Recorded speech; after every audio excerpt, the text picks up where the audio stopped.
Hello, I'm Pamela Patak, and welcome to the Arts and Fashion Institute. Today, we'll be sewing for a very good cause. The coronavirus, or COVID-19, is sweeping the world and causing medical shortages. Many hospitals and nursing homes are finding it difficult to get face masks to protect their workers and their patients. So today, we'll be sewing and learning many new skills as we make face masks for our frontline heroes, and also for your family and friends who may need them. Today, we'll be sewing warriors. There are many types of face masks you can choose to make.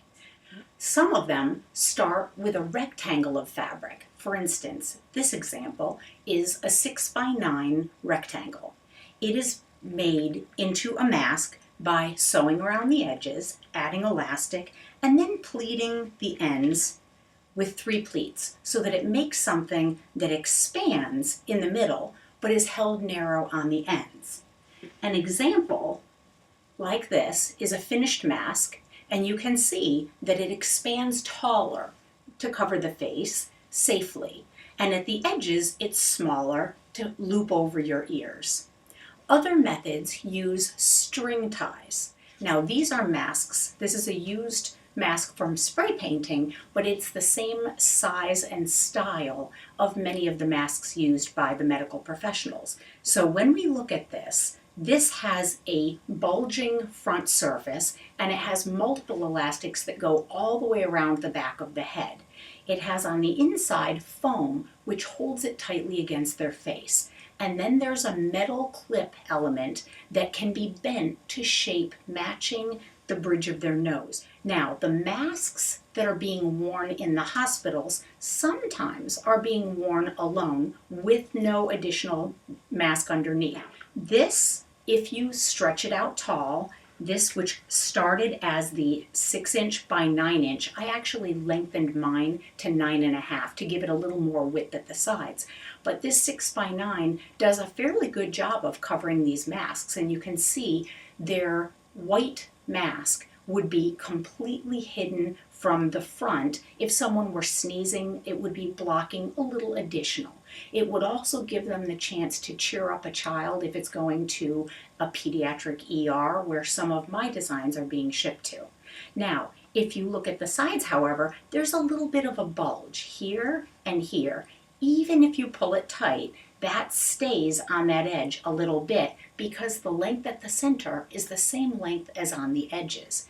And on a bulging shape, the edges are actually shorter. Many designers have made variations on this mask and put darts in the top and bottom. And so that would give it a tighter fit by putting a small dart here. A dart is a small piece of fabric taken away, and if you've seen any of my draping classes, you'll know what a dart is. We talked about them in the previous classes. But that would make it round a little bit more. So that's one way to make it tighter to fit over their N95 masks. Another way would be to develop a pattern that had a curved surface.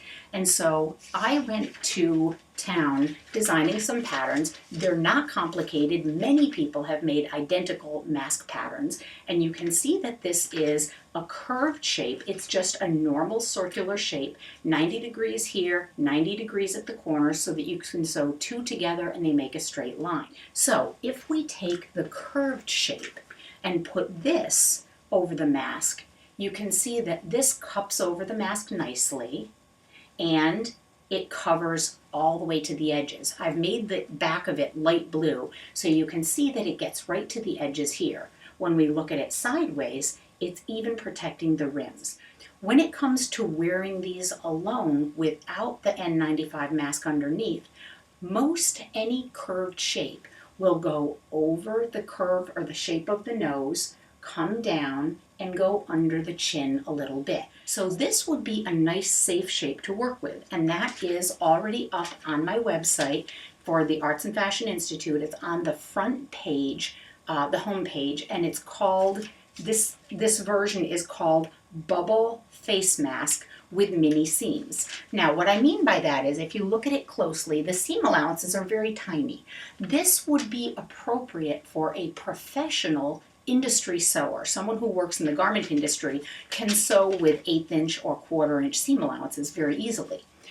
It's not as common in home sewers, except anyone who does quilting is very good at controlling tiny seam allowances. So anyone who's done quilting, it would be a piece of cake to put together a mask like this. 2 curved circles, that's all.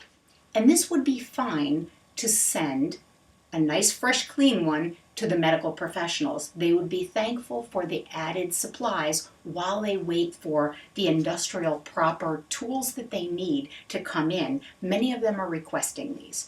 Now, the additional design version that I did has a 5/8 inch seam allowance around, so it uses more fabric. You can see that that's quite a bit bigger. For home sewers who are very new and are used to sewing from store-bought patterns, a 5/8 inch seam allowance is the common seam allowance you're used to. So if you're used to that, you can sew with the 5/8 inch seam allowance. If you choose to do that, you will need to trim down all of your seam allowances. Now, the second pattern that I worked with is one that takes the shape of the human head a little more anatomically. So when you look at it, it has a bend here and it has a stronger bend here. This bend is representing the chin, this is representing the nose.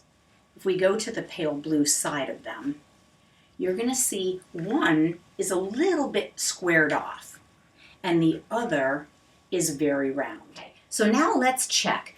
Do both work over an N95 mask? And I'll tell you, I tested it with nurses at an office in Bethlehem, Pennsylvania, and they gave me the okay on these designs that they thought this was a good solution so that they could continue using their N95 masks for a longer period of time. It also works on people. So, just like this, you can wear it plain and you can wear it over the mask. So now we're going to do some sewing.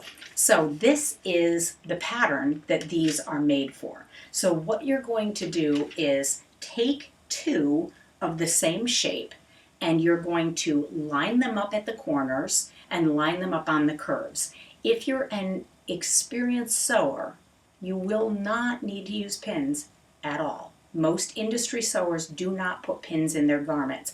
They set them down and they work from corner to notches and from notches to the next notches and then those notches to the other corner. You may not have that skill, so you may want to set some pins in. So what we're going to do is take some pins and we're going to set them in at the corner and then at the next corner. And the very first seam you're going to sew on my curved versions is the round edge. Leave all the straight edges alone. Don't sew those yet. So we're at the sewing machine, and this is the piece that's been pre-pinned with 3 pins in it. I'm going to stitch forward and back up and then continue forward. Now my hands are in this position with the left hand behind, my right hand in front, so that I can do a rocking motion to go around the circle. And you're going to think of it like this hand rotating the fabric. You're putting your hand here and you're rotating it around like you're spinning something. And when you're doing it this way, you don't have to stop and lift the presser foot or use the knee lift if you have a knee lift. This machine has a knee lift, but not all machines have that. Now I'm using and that's a cutter. This machine also has a cutting device to cut the fabric. So when you look at this, you can see that that's done a small seam allowance, about 1/8 of an inch from the edge. Now, that's working with pins. In the garment industry, we would take a set of the 2 pattern pieces, we would line up the corner, we would line up the other end so that we know they're basically in their proper alignment, and we would set them down at the corner. Knee lift with the knee lift if you have one, knee lift to lift this up and let it under. Set it down and with one hand go forward, back up, go forward, and then start the spinning. And we now have a curve-shaped pattern piece, two sewn together, both the blue, and we have the curve-shaped pattern piece, both printed. These are now ready to be joined to each other. Taking the elastic that I have pre-cut, and I'm lining it up approximately with the corner, and I'll show that in close-up. And now we set the pin through, and we smooth the elastic out and bend it back around so it's a smooth loop, and it turns back around, and we grab another pin and we pin the second end. So you can see that that is lined up at the corners, but it's a little bit tucked in from the edges. And we're going to do that on both ends. And we're going to turn that one so that we have the good side, not the side with the seam allowance, facing the good side of the other. And we're going to line them up like this. And that has the two at the same position, the two seams. And once they're at the same position, I'm going to take my fingers here, and you can see I'm holding it with the rest of my hand. I'm going to take these two fingers and I'm going to push those seam allowances, one facing that way and one facing that way. By splitting the seam allowances to the two different sides, I'm distributing the bulk at that edge of the mask. It'll make less of a lump. If I've shoved the blue that way at one end, I want the blue shoved that same direction at the other end.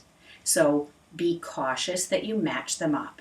And you're going to line up the seam at the second end and pin that. Once those are pinned and we've got our elastics already pinned in, we're just going to line up the backing fabric at its corner to the fabric of the print. And while I hold that, if I'm afraid the pin's going to move, just grab a second pin.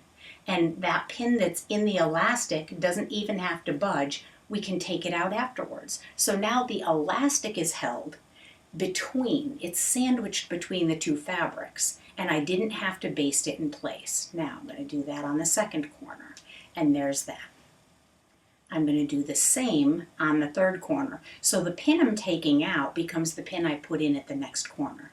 Now, once you get used to doing this, you just take out the pin that's there and move that one, and that works just fine too.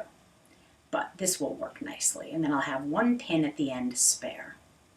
Now we're at the sewing machine, and we're going to take this set, which was pinned at the table, and we're going to go all the way around. We're going to start on one edge at the corner, and we're going to stitch back and forth because that's where the elastic is inside. So we're going to stitch back and forth here and then pivot and then go all the way across one long edge past the center seam to the next corner.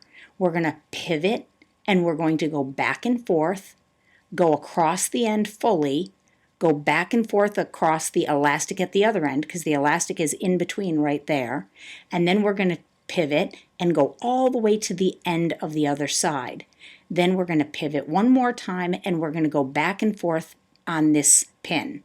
Once that's done, this little opening, it's a small opening, but it's big enough to fit. I'm going to set this under at about 1/4 inch, remove my pin,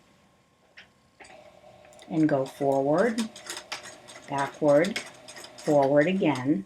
Now, to pivot, I can use the knee lift. If you have one, use the knee lift to do your pivot.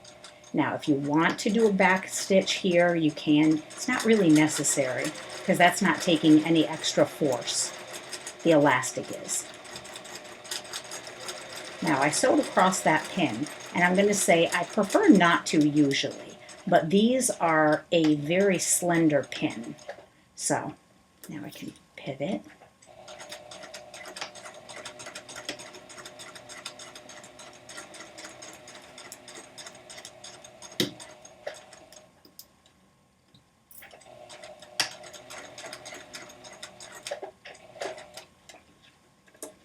Each corner I pivot again, and I'm using the knee lift, but if you don't have a knee lift, just lift the presser foot with the lever on the back of your machine here. And across that center seam,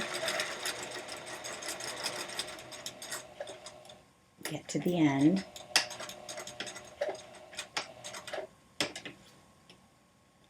I'll go back one more stitch. You can see how handy the knee lift is to get used to. One flat end was left open at the sewing, so now we're going to put one finger, one thumb or one finger up inside and gather it down to a little small bunch and hook whatever finger's inside, hook it through the elastic loop on the far side and just pull it through. And what's going to happen is the entire thing is going to turn inside out. The elastics will be sticking out at the ends, and you can smooth it out all the way around. Give a little yank on the corners. Since we did such good stitching at the corners, it shouldn't be a problem. And now, to get the final stitching in, we want to fold neatly on each of those main positions that we pinned before. We're going to pin at its center. We're going to move it over to the edge, and instead of pinning the corner, since the elastic is holding it smooth, we can pin halfway to the corner where it's more likely to be tucking itself in a little bit. And we'll go to the other side and pin the center.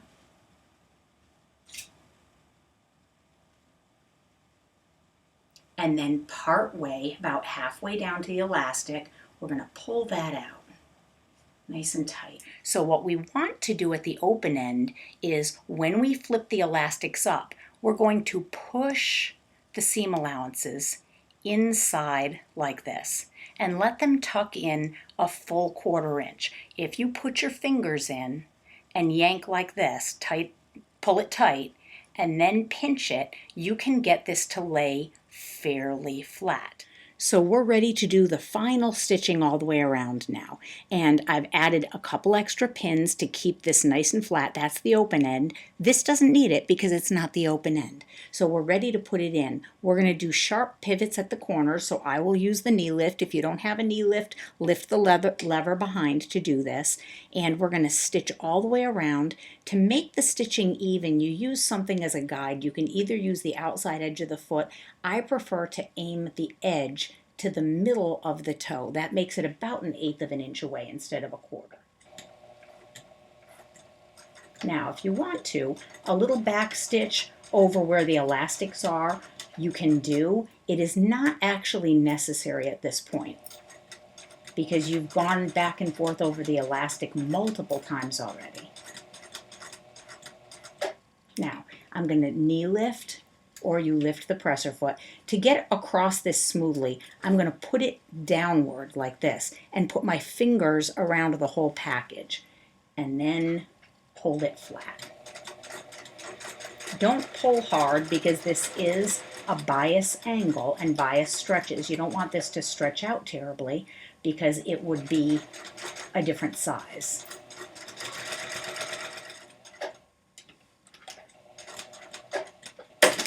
Okay, so the only threads you're really going to have to cut are the little tail that you started off with, and because I have a cutter, it pulls the threads underneath in the machinery, but it still leaves tails, and I don't want those tails hanging out. So if you are sending these to someone, make sure they look nice and clean. Don't let your animals in the room when you're working. You really don't want to have a lot of animal hair on these. Some of the people working in the hospitals may have allergies, and you really want to keep this nice and clean for them. It's possible that these are going to be sent straight to sterilization before they're ever used, which is a very good idea for hospitals to do.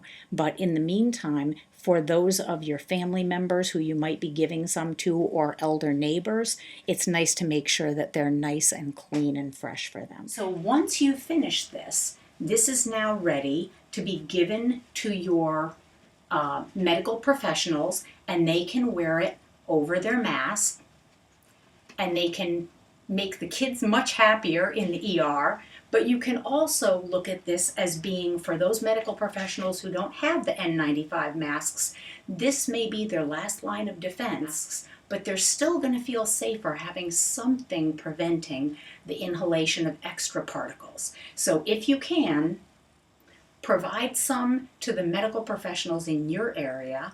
And so if we're ready to help and take away some of the lack of these supplies, we can be, as I said before, the sewing warriors.